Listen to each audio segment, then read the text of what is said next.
ఇప్పుడు సర్పంచ్ గారు మేము గతంలో కూడా మీ గ్రామాలు చూస్తాం 10 ఏళ్ల క్రితం 7 ఏళ్ల క్రితం కలకల్లాడుతూ ఉండేవి.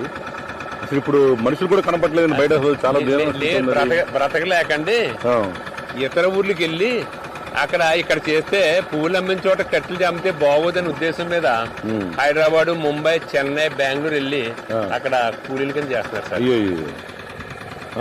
అక్కడికి వెళ్ళి కూలి పని చేస్తున్నారండి. ఇప్పుడు ఒక 10 ఎకరాలు రైతు ఉన్నాడు అనుకోండి, గతంలో సంవత్సరానికి ఆదాయం ఎంత వచ్చేది? 10 ఎకరాల రైతు ఉంటే రమారమి ఒక ఎకరానికి వచ్చండి ఖర్చులు అయ్యిపోను 10 ఎకరాలు ఉంటే 25 లక్షల రూపాయలు వస్తుంది సార్ సంవత్సరానికి. అంటే ఎకరం ఉన్నాడు 2.5 లక్షలు వస్తుంది సంవత్సరానికి. ఇది చూసారు కానీ ఇప్పుడు ఉండబడ్డ రేట్ల మీద ఖచ్చితంగా 2.5 లక్షలు వస్తుంది.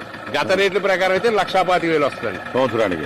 ఇప్పుడు మిగతా పంటలు ఎక్కడ చూస్తే 20,000, 25,000, చెరువులు అయితే 50,000 ఉంది. 50,000 ఇస్తున్నారు, 60,000 కూడా ఇస్తున్నారు. ఆ రకంగా బతికిన వాళ్ళు ఇవాళ ఊళ్ళు పెట్టి కారణం కేవలం ఇదే. ఈ నీళ్లే.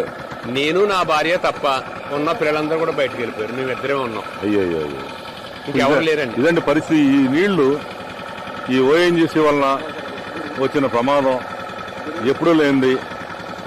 ఈ వాటర్ అమావాస్య పౌర్ణమికి అంటే ఈ వాగు పరిస్థితి ఎప్పుడు కూడా సముద్రం ఆటుపోట్లకి మామూలే.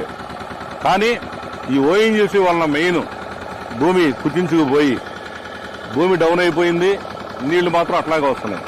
కాబట్టి ఈ నీళ్ళన్నీ అటు వస్తున్నాయి. దీనివల్ల విలవిల్లాడిపోతున్నాయి కుటుంబాలన్నీ కూడా. గ్రామాలు వదిలిపెట్టి కూలీలుగా మారిపోయి సిటీలోకి వెళ్ళి బతుకుతున్నారంటే మన రాష్ట్రానికి ఇదొక అరిష్టమనే చెప్పాలి. ఎందుకంటే రైతు ఏడుస్తూ రైతు వెంట ఉప్పు కన్నీరు అని మనం వేస్తాం. రైతు కన్నీరు వెంట ఉప్పు నీరు. మన ఛానల్లో దీన్నే ప్రచారం చేస్తున్నాం. ఈ ఉప్పు నీళ్ల వలన ఇంత దారుణంగా కుటుంబాలు ఇబ్బందులు పడుతున్నాయంటే